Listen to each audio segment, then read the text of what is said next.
오늘 우리에게 주신 하나님 말씀은 마가복음 5장 35절부터 43절까지 말씀입니다. 한 목소리로 읽겠습니다. 아직 예수께서 말씀하실 때에 회당장의 집에서 사람들이 와서 회당장에게 이르되 당신의 딸이 죽었나이다. 어찌하여 선생을 더 괴롭게 하나이까? 예수께서 그 하는 말을 곁에서 들으시고 회당장에게 이르시되 두려워하지 말고 믿기만 하라 하시고 베드로와 야고보의 형제 요한 외에 아무도 따라옴을 허락하지 아니하시고 회당장의 집에 함께 가사 떠드는 것과 사람들이 울며 심히 통곡함을 보시고 들어가서 그들에게 이르시되 너희가 어찌하여 떠들며 우느냐? 이 아이가 죽은 것이 아니라 잔다 하시니 그들이 비웃더라. 예수께서 그들을 다 내보내신 후에 아이의 부모와 또 자기와 함께한 자들을 데리시고 아이 있는 곳에 들어가사 그 아이의 손을 잡고 이르시되 달리다꿈 하시니 번역하면 곧 내가 네게 말하노니 소녀야 일어나라 하심이라. 소녀가 곧 일어나서 걸으니 나이가 12살이라. 사람들이 곧 크게 놀라거늘 예수께서 이 일을 아무도 알지 못하게 하라고 그들을 많이 경계하시고 이에 소녀에게 먹을 것을 주라 하시니라. 아멘. 재난 유토피아라는 말이 있습니다. 재난 유토피아. 재난이 유토피아가 된다 그런 뜻인데 레베카 솔릿이라고 하는 분이 만든 말입니다. 이분은요, 재난이 일어나게 되면은 예를 들면 지진이나 화산 폭발이나 전염병 같은 이런 재난이 일어나게 되면은 그 일어난 거기 아니면은 여러 곳에 이게 동시다발적으로 또 일어나는 게 폭동, 약탈, 살인 이런 같은 범죄다. 이런 범죄들이 함께 일어난다는 말에 의심을 갖고 연구를 시작했습니다. 영화 같은 거 보면은 재난이 일어나면 그거 따라오지 않습니까? 정말 그런지 이분이 연구를 했는데 이분이 내린 결론은 그렇지 않답니다. 그렇지 않다. 오히려 거대한 엄청난 재난이 닥쳐오게 되면은 인간은 그 재난 앞에서 패배자가 되기보다는 오히려 그걸 딛고 올라서서 새로운 사회를 실현해 간다. 이런 결론을 내립니다. 그래서 만들어낸 말이 재난 유토피아입니다. 재난이 유토피아로 이어지는 것. 재난으로 인해서 망해서 없어지는 게 아니라 오히려 한 단계 더 도약한다는 겁니다. 레베카 솔릿이라는 분이 이런 학설을 제기했는데 이 학설에 근거해가지고 글을 쓴 거 제가 몇 편을 한번 읽어봤습니다. 우리나라의 어떤 진보 쪽 칼럼니스트는 이 학설을 어디다 갖다 적용을 했는가 하면요. 1980년 5월 광주에다가 적용을 했습니다. 1980년 5월 광주. 공권력이 완전히 무너졌었죠. 공권력이 없어도 광주 시민들이 서로를 도우면서 질서를 잡아갔었던 것. 그 일을 이 이론에다가 적용을 했습니다. 맞아 떨어지지 않습니까? 보수 쪽 칼럼니스트가 쓴 글도 제가 한번 봤는데 이분은 어디다 적용을 했는가 하면 작년 봄 대구. 작년 봄 대구라 그러면은 신천지 코로나 바이러스가 한참 대구에서 기승을 부린 때지 않습니까? 대구 사람들이 왕따 당하고 있을 때. 그때 대구 시민들이 보였던 시민 정신을 이 보수적 칼럼니스트는 예를 듭니다. 80년 광주. 이때 무슨 약탈 같은 거 없었지 않습니까? 작년 봄 대구. 코로나 일선에서 사투를 벌이고 있는 의료진들을 위해서 자기 자신에게도 요긴하고 기묘했었던 마스크 갖다가 줬지 않습니까? 그리고 또 의료진들을 위해서 음식을 보내주는 사람들도 부지기수고 시민들은 시의 방역 지침에 잘 따랐지 않습니까? 그런 거를 갖다가 적용을 한 겁니다.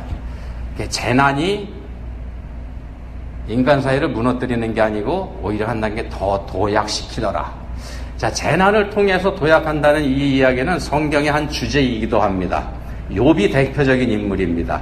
이해할 수 없는 고난에서 욥은 치열한 고민을 하지 않습니까? 이 친구들도 거기에 동참해서 함께 고민을 하는 모습을 욥기에서 우리가 보게 됩니다. 이제 그렇지만 욥도 또 욥의 친구들도 답은 찾아내지 못합니다. 치열하게 고민은 하지만 왜 아무 이유 없이 고난을 당하게 되는지 그 답은 찾아내지 못합니다. 마침내 하나님께서 나서시죠. 하나님께서 답을 주십니다. 어떤 답을 주시는가? 하나님께서 질문을 통해서 답을 주시죠. 질문을 통해서 답을 주시는 이 방식은 예수님께서도 사용하시는 방법입니다. 누가 예수님한테 질문하면은 오히려 예수님이 질문을 통해서 답을 주시는 거 우리가 복음서에서 많이 보게 됩니다.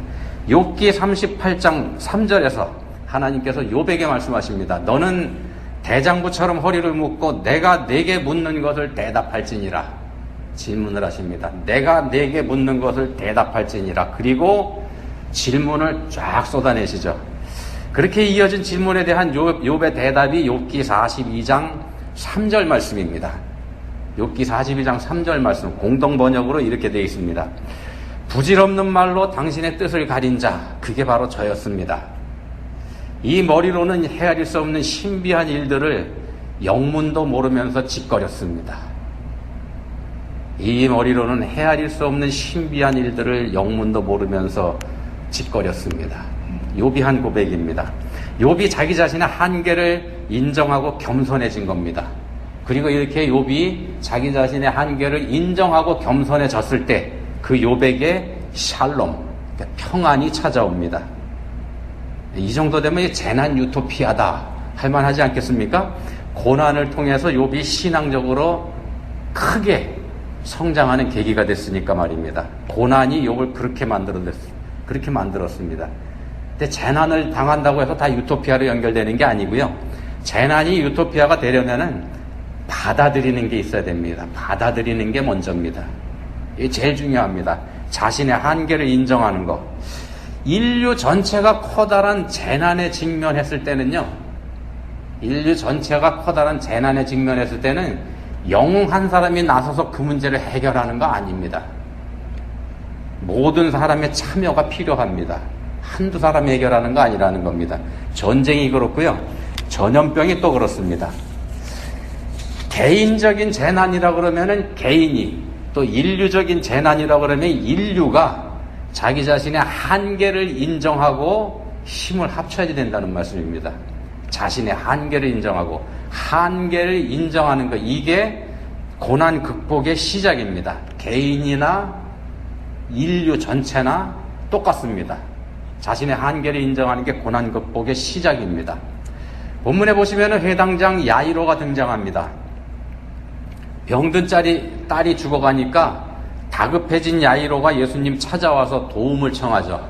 우리는 오늘 마가복음 5장 35절부터를 본문으로 읽었습니다만 이 말씀은 원래 20절부터 시작합니다. 마가복음 5장 20절부터 43절까지가 한 덩어리입니다.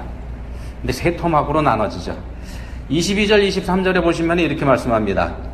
회당장 중에 하나인 야이로라 하는 이가 와서 예수를 보고 발 앞에 엎드려 간곡히 구하여 이르되, 회당장 야이로가 예수님 앞에 와서 엎드려서 구합니다. 간곡하게. 자, 회당장은요, 모든 사람들의 존경을 받는 지도층 인사입니다. 모든 사람들의 존경을 받는 사람입니다. 그런 사람이 시골 목수 예수님의 발 아래 엎드려서 간곡히 구합니다. 이 충격적인 장면입니다. 이 당시 사회로서는. 회당장이기 때문에요. 틀림없이 이 사람은 자존심이 강한 바리새인일 겁니다. 그런데 그런 야이로가 예수님의 발 아래 와서 엎드린 겁니다. 자신을 완전하게 내려놨다는 뜻이 됩니다. 자신이 조금이라도 살아있으면 이렇게 못하죠. 자신의 무능함과 자신의 무력함, 이걸 처절하게 깨달았기 때문에 이 일이 가능한 겁니다. 야이로가 예수님 앞에 무릎을 꿇을 수 있었던 거. 자식이 아플 때, 우리 아이들이 아플 때, 아이 길러보시면 아이들이 아플 때 부모로서는 무능함을 느끼지 않습니까? 아이들이 아프면 열이 펄펄 나고 그러면 부모로서는 아무것도 하지 못합니다. 그때 무능함을 느끼게 되죠. 근데 자신의 눈앞에서 자식이 죽어가는 거 본다 그러면은, 아파서 죽어간다 그러면은요, 이것보다 더 큰 고난은 없을 겁니다. 이 상황에서 다급해진 야이로가 이것저것 따질 겨를이 없었죠. 그래서 넙죽 엎드린 겁니다. 소문대로라면, 자기가 들은 소문대로라면 이분이면 우리 아이의 병을 고칠 수 있겠다, 이런 기대를 가지고 그렇게 한 겁니다. 와서 예수님께 사정을 합니다. 빨리 우리 집으로 가십시다. 23절에 보시면은 그렇게 되어 있습니다. 간곡히 구하여 이르되. 야이로가 그렇게 그랬더니 다행히 예수님께서 그 간곡한 요청을 받아주십니다. 야이로와 함께 야이로의 집으로 가시죠. 근데 문제가 생깁니다. 예수님을 보려는 사람들이 너무 많이 몰려와서 이리 밀고 저리 밀리고 난리가 아닙니다. 근데 예수님께서 가시다 말고 제자리에 서서 말씀하십니다. 누가 내 옷에 손을 대었느냐? 누가 내 옷에 손을 댔느냐? 12해를 혈루증으로 고생하던 여인이 등장한 거죠. 아무리 해도 못 고치던 병 때문에 예수님 찾아온 여인, 밀고 밀리는 사람들을 해치고 예수님의 옷자락에 손을 댔고, 이 여인은 그 순간에 병 고침을 받았습니다. 당신에게서 병 고치는 능력이 빠져나간 걸 아신 예수님께서 이 여인을 찾으시는 말씀이죠. 누가 내 옷에 손을 댔느냐? 이때 한번 생각해 보십시오. 야이로의 마음이 이 상황에서 어땠을까? 마음이 급한데 빨리 가야 되지 않습니까? 아이가 죽어가고 있으니까. 마음이 급한데 지체하시는 예수님, 야속하지 않겠습니까?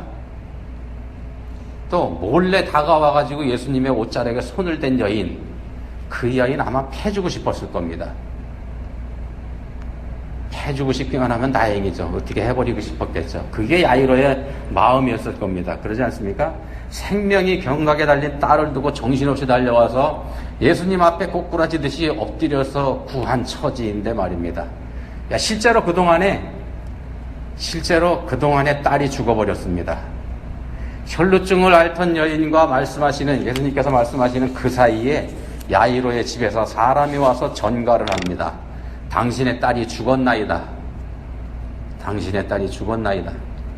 재난 중에 재난이고 고난 중에 고난입니다. 고통 중에 고통. 세상에서 이보다 더 큰 재난, 세상에서 이보다 큰 고통 없을 겁니다. 하늘이 무너져 내린 것 같은 그런 상황이 야이로에게 닥친 겁니다. 이 상황에서야 만약에 이 야이로라고 하는 인물이 권위적인 사람이었다 그러면은, 당신의 딸이 죽었나이다 이 말을 들었을 때 여인에게 호통을 쳤을 겁니다. 너 때문에. 예수님에게도 한마디 했겠죠. 당신은 왜? 자, 근데 예수님께서 이 말이 나오기 전에 먼저 말씀하십니다. 두려워하지 말고 믿기만 하라. 지금 굉장히 중요한 순간입니다. 야이로에게는 굉장히 중요한 순간입니다. 바로 이 순간이. 당신의 딸이 죽었나이다 이 말을 들은 순간, 그리고 예수님께서 두려워하지 말고 믿기만 하라 고 말씀하신 이 순간 말입니다. 야이로가 선택의 기로에 서기 때문에 그렇습니다. 이제 야이로가 호통을 치고 욕을 퍼부으면서 다 필요 없다 이렇게 하면서 혼자 그냥 가버리든지, 아니면은 예수님 말씀에 순종하든지, 두려워하지 말고 믿기만 하라 하셨지 않습니까? 야이로가 회당장이지 않습니까? 권위도 있는 사람이고 권세도 있는 사람입니다. 지도층 인사죠. 지식층 인사입니다. 남에게 숙이기보다는 남이 자신에게 숙이는 거에 익숙해져 있는 그런 사람입니다. 그런 야이로라 그러면은 얼마든지 그렇게 할 수 있지 않겠습니까? 자, 근데 그런 야이로가 어떻게 했나요? 본문에 보시면은 야이로가 그렇게 안 했습니다. 아무것도 안 했죠. 그냥 예수님과 함께 자기 집으로 갑니다. 그렇다고 해서 예수님 말씀처럼 믿고 그렇게 한 것도 아닙니다. 믿기만 하라고 하셨지 않습니까? 그 말씀에 순종해서 믿고 그렇게 따라간 것도 아닙니다. 이미 아이가 죽었는데 뭘 더 바라겠습니까? 무슨 소망을 더 갖겠습니까? 아이가 죽었다고 전갈이 왔는데.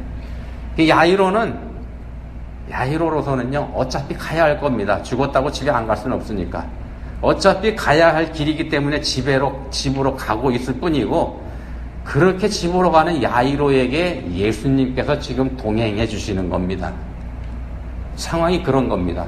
굳이 야이로의 공을 따져보자면은요, 굳이 야이로가 잘했다고 공로를 따져보자면 함께 가시는 예수님을 거부하지 않았다는 것 뿐입니다. 어쩌면 예수님이 보이지도 않았겠죠. 딸이 죽었다는 소식에 눈물이 폭포수처럼 흘러내렸을 테니까. 근데 이 사실이 굉장히 중요합니다. 이 사실이 굉장히 중요합니다. 전에도 한번 말씀드렸습니다만 파스칼이라는 사람이 철학자죠. 이 사람이 이런 말을 했습니다. 이성을 십자가에 못 박아라. 이성을 십자가에 못 박아라. 이성을 죽이는 것, 우리의 이성을 포기하는 것, 이게 믿음이기 때문에 그렇습니다. 이성이 살아있으면, 우리의 이성이 살아있으면 우리 믿음이 도전을 받습니다. 이성을 십자가에 내려놓지 않으면 믿음이 자라지 못합니다. 이성이 살아있으면 믿음이 자라지 못합니다. 그렇다고 해서요, 이성을 십자가에 못 박는다는 이 말이 아예 생각하기를 포기하라, 그런 말은 아닙니다. 사람으로서는 그렇게 할 수도 없고요, 그렇게 해서도 안 됩니다. 아예 생각하지 않는다 그러면 그건 사람이 아니지 않습니까? 사람은 생각할 수 있는 능력이 있기 때문에. 자, 이성을 십자가에 못 박는다는 거는요, 십자가에서 우리의 죄를 대속하신 예수 그리스도 안에 우리 이성을 두라, 그런 뜻입니다. 더 쉽게 말씀드리면 예수님을 기준으로 생각하라, 그런 뜻입니다. 예수님을 기준으로 생각하라. 예수님 안에서 생각하라. 그게 이성을 십자가에 못 박으라는 말의 뜻입니다. 자, 해당장 야이로하고 혈루증 여인의 이야기, 야이로와 혈루증 여인의 이 이야기는 마태복음, 마가복음, 누가복음, 우리가 공간복음서라고 부르는 이 세 권의 복음서에 다 나옵니다. 요한복음에만 안 나옵니다. 마태, 마가, 누가, 요한 세 복음서에서 다 나오는데, 이 복음서에서 한결같이 순서를 그렇게 정합니다. 야이로가 예수님을 찾아오고, 야이로의 집으로 가는 도중에 혈루증 여인이 등장하고, 그리고 죽었다는 전갈이 오고 예수님께서 야이로의 집으로 가고, 요런 순서로 세 군데 복음서에서 똑같이 기록을 합니다. 세 군데 복음서가 완전히 같지 않지 않습니까? 서로 따로따로 기록이 된 건데, 그렇다 그러면 이 두 사람 얘기를 분리해서 기록을 하거나 따로따로 떼서 얘기하거나요, 아니면은 그 중에 어떤 얘기는 빼버릴 수 있습니다. 혈루증 얘기만, 여인 이야기만 기록을 하든지, 아니면 야이로의 이야기만 기록을 하든지, 이렇게 할 수 있는데 세 군데 복음서가 두 이야기를 같이 기록을 합니다. 무슨 뜻인가 하면은 두 이야기가 하나라는 얘기입니다. 두 이야기가 같은 메시지를 우리한테 주고 있다는 겁니다. 한번 생각해 보십시오. 만약에 혈루증 여인이 이 순간에 나타나지 않았더라면 어떻게 됐을까? 혈루증 여인이 이 순간에 나타나지 않았더라면 어떻게 됐을까? 그러면 야이로의 딸이 죽지 않았을까? 안 죽었을까요? 아닙니다. 한번 생각해 보십시오. 혈루증 여인 때문에 예수님이 소비한 시간 얼마나 될까요? 기껏해야 1, 20분입니다. 기껏해야. 길게 잡아야 그 정도일 겁니다. 근데 생각해 보십시오. 야이로가 예수님을 찾아올 때, 이거는 굉장히 긴 시간입니다. 옛날에 교통수단이 그렇게 넉넉하지 않았지 않습니까? 긴 시간이 걸릴 거고요. 또 집에서 딸이 죽어서 야이로에게 전가를 보내서 그 사람이, 전가를 하는 사람이 야이로에게 오는 시간, 이거 한번 생각해 보시면은요, 잠깐 지체하는 동안에 집에서 전갈이 왔다는 이 사실은 야이로가 집에서 출발한 직후에 딸은 죽었다는 얘기가 됩니다. 그 얘기입니다. 그래서 야이로가 예수님을 만나기도 전에 이미 딸은 죽었습니다. 야이로가 그 사실을 몰랐을 뿐입니다. 그래서 이 마가복음 5장에 나오는 혈루증 여인, 이 여인에게는 야이로의 딸을 죽게 한 책임이 없다는 겁니다. 전혀 상관이 없습니다. 딸이 죽은 거하고 혈루증 여인하고요. 그런데도 불구하고 성경에서는 야이로의 이야기 가운데에 이 혈루증 여인의 이야기를 집어넣습니다. 세 군데 복음서가 똑같이. 여인이 12해 동안이나 앓던 병을 고쳤다는 사실을요, 야이로가 자기 귀와 자기 눈을 통해서 직접 듣고 직접 보게 하시는 겁니다. 그런 목적이 여기에 들어가 있습니다. 이 배열에. 야이로의 입장에서 보면은 혈루증 여인이 등장한 건 야이로의 믿음을 위해서입니다. 야이로 입장에서 보면 그렇게 해석이 됩니다. 자, 보십시오. 예수님께서 일부러 여인을 찾으시지 않습니까? 그 수많은 군중들 속에서 누가 내 옷에 손을 댔느냐? 안 찾으셔도 되는데, 모르는 체 하고 가셔도 되지 않습니까? 근데 일부러 찾아내서 여인을 불러내십니다. 여인이 앓는 병, 이거 공개하기 부끄러운 병입니다. 아무한테도 환영받지 못하는데 일부러 불러내서 그 군중 속에서 이 여인으로 하여금 고백하게 만드시는 겁니다. 왜 그렇게 하시는가? 그 여인을 회당장 야이로 앞에 세워서 확인시켜 주시는 겁니다. 그리고 나서 예수님 말씀하십니다. 두려워하지 말고 믿기만 하라. 야이로에게 두려워하지 말고 믿기만 하라. 제 생각입니다만 만약에 이 여인이 등장하지 않았더라면은 야이로가 사고 쳤을 것 같습니다. 다 필요 없다. 이젠 끝났다. 이렇게 하면서 어쩌면 예수님에게 욕을 퍼붓고 그냥 가버렸을 겁니다. 이게 언뜻 보면은 혈루증 여인 때문에 예수님의 발걸음이 지체돼서 그 때문에 야이로의 딸이 죽은 것처럼 보입니다만 아닙니다. 오히려 반대로 오히려 이 여인 때문에 죽은 아이가 다시 살아날 수 있었다는 겁니다. 이 여인 때문에 죽었던 아이가 살아날 수 있었습니다. 이게 하나님 은혜입니다. 해당장 야이로와 그의 가족들에게 베풀어 주신 하나님의 은혜. 이 여인이 등장하지 않았더라면요, 이 여인이 이 대목에 나타나지 않았더라면 예수님은 야이로의 집에 가시지 못했을 가능성이 높습니다. 야이로가 예수님 모셔가기를 포기했을 테니까. 그러면은 기적도 없고요, 은혜도 없고 아무것도 없을 겁니다. 그냥 죽어있는 딸만 있죠. 자, 우리의 구원은요, 믿음으로 됩니다. 우리는 믿음으로 구원받습니다만 그 구원은 하나님께서 주신 은혜의 선물이죠. 우리가 구원받는 믿음 말입니다.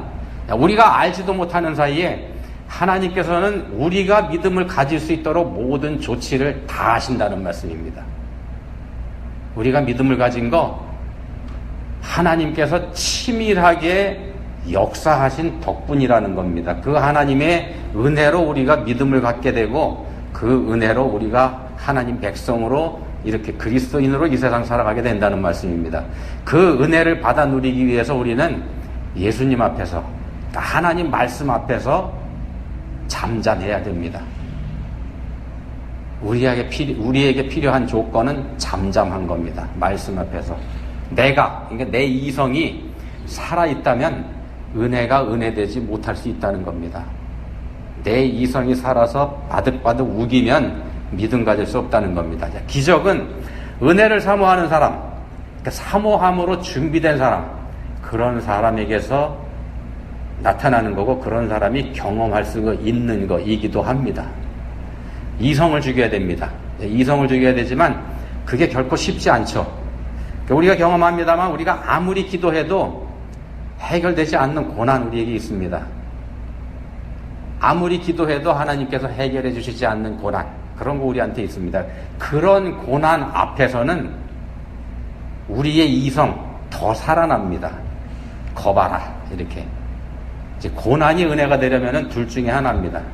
고난이 은혜가 되기 위해서는 첫 번째는요, 두 가지 중에 하나인데 첫 번째는 철저히 무너지면 됩니다.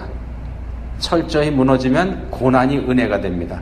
본문에 등장하는 회당장 야이로, 또 12년 동안 혈루증을 앓았던 여인, 이 사람들이 그런 경우입니다. 완전히 무너졌을 때 고난이 은혜로 이 사람들에게 다시 찾아왔습니다. 또 하나는 잘 준비하는 겁니다. 준비하고 훈련하는 것. 우리가 항상 듣는 말씀대로 하면 말씀대로 사는 것. 그겁니다. 말씀대로 사는 것. 하나님 말씀에 순종하는 삶을 살면, 우리가 하나님 말씀에 순종하는 삶을 살면은요, 슬그머니 은혜가 찾아온다고 할지라도 그 은혜 우리가 놓치지 않습니다. 좋은 예를 하나 소개해드리죠. 한국유리를 설립한 최태원 회장이라는 분이 있습니다. 장로님이죠. 한국유리 창업자 최태섭 장로님입니다. 이분 말씀은 아마 들어보신 분들 많을 겁니다. 워낙 이야기가 많은 분이기 때문에요. 이분이 전설 같은 얘기도 있는데 이런 게 있습니다. 6.25 때 전쟁이 나서 피난을 갑니다. 그때 회사를 운영하고 있었는데 은행에서 대출받은 돈이 있었습니다. 만기가 다 됐습니다. 피난을 가야 되는데 어떻게 해야 될까요? 전쟁이 났는데 이분이 은행에 찾아가서 대출금을 갚습니다. 은행도 이미 전쟁 대비하느냐고 서류 상당수가 피난을 갔습니다. 은행 직원이 당황을 했답니다. 아니, 이런 난리통에 갚을 돈도 잘 됐다고 이제 갚을 필요 없다고 그러고 다 가는데 이거 어떻게 하라는 거냐고 나보고. 이게 전설 같은 얘기가 이분한테 있고요. 이분이 오산학교에서 이승훈 장로님하고 조만식 장로님에게서 교육을 받은 분입니다. 이분이 돈을 버는 이유 스스로 이렇게 고백을 했다 그럽니다. 사랑을 실천하기 위해서. 내가 돈을 버는 이유는 사랑을 실천하기 위해서다. 그래서 자기가 데리고 있는 직원들을 가족처럼 사랑해줬다 이렇게 얘기를 합니다. 어느 정도까지냐면은 회사의 노조위원장까지도 이분은 존경을 했답니다. 노조위원장까지도. 이분에게 읽힌 이 이야기, 지금 이 이야기를 소개해 드리려고 지금 이분 말씀을 드리는 건데, 해방 전에 중국에서 사업체를 운영을 하고 있었답니다. 사업체를 운영을 하고 있었습니다. 해방이 되면서 공산당이 들어왔습니다. 공산당들이 하는 일 있죠. 기업인들, 돈 많은 사람들, 부르주아들 다 불러내가지고 인민재판 하지 않습니까? 인민재판이라는 게 뭡니까? 한 사람 재판대에 세워놓고 사람들이 모여서 죽여라 그러면은 그걸로 끝입니다. 다 따질 거 없습니다. 죽여라 하면 그냥 죽는 겁니다. 자, 기업인들이 인민재판에 회부돼서 하나하나 처형을 당했습니다. 예외가 없습니다. 다 죽습니다. 이 상황에서 없는 사람들이 가진 사람들에게 분풀이할 수 있는 절호의 기회이기 때문에 6.25 때 우리나라에서도 그랬습니다만 중국에서도 이런 일이 있었다는 겁니다. 최 장로님이 이때 나도 죽었다 이렇게 생각을 했습니다. 자기 차례가 돼서 재판대에 섰습니다. 더 이상 바라볼 희망이 없습니다. 근데 그때 어떤 사람이 나와가지고 얘기하더랍니다. 이분은 우리 가족이 어려웠을 때 우리를 도와주신 분입니다. 이렇게 증언을 하더랍니다. 한 중국 사람이 나와가지고. 그랬더니 또 딴 사람이 나도, 또 딴 사람이 우리도 그래가지고 살았다 그럽니다.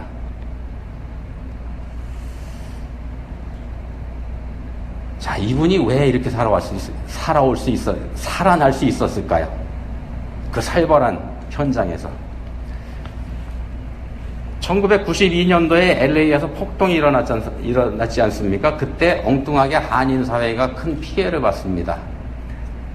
한인사회가 엉뚱하게 피해를 본 이유, 그 우리 민족들의 특성 때문이지 않습니까? 우리가 베풀지 못하는 상황에서 살았던 우리 민족들의 특성 때문에 그런 일이 있었습니다. 자, 그리스도인의 삶에서는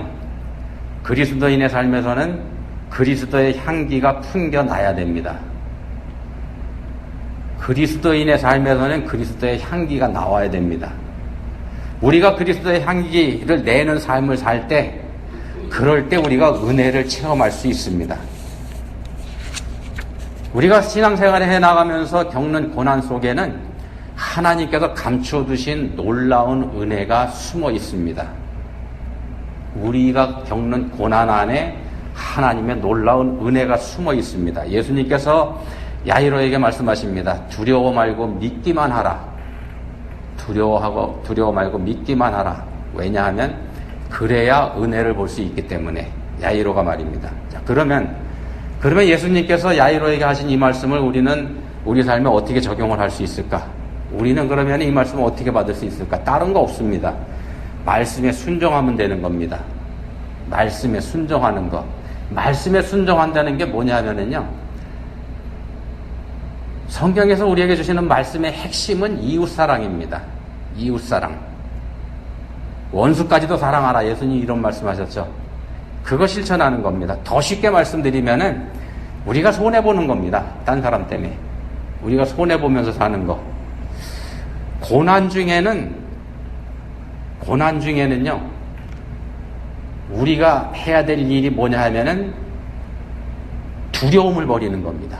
우리가 고난에 빠져 있을 때는 두려움을 버리는 겁니다. 예수님께서 야이로에게 말씀하신 것처럼 두려워하지 말고 믿기만 하라 이렇게 말씀하셨지 않습니까?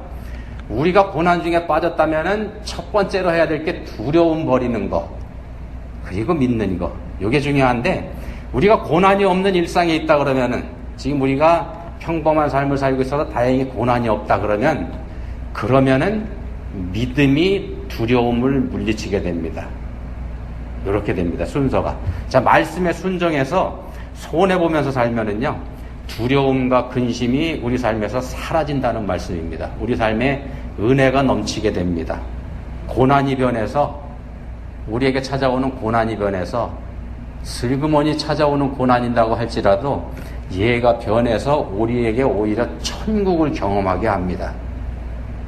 그게 우리의 믿음의 신비입니다. 우리가 신앙생활 해가면서 경험할 수 있는 믿음의 신비입니다. 기도하시겠습니다.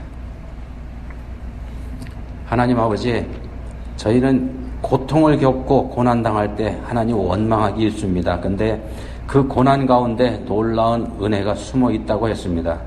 저희가 믿음으로 말씀에 순종할 때 그 은혜가 그 모습을 드러내는 줄로 압니다. 간절히 원하오니 저희에게 믿음 주시기 원합니다. 고난과 고통 앞에서 두려워하기보다는 믿음으로 살게 해주시기 원합니다. 저희를 도와주십시오. 예수님 이름으로 기도합니다. 아멘.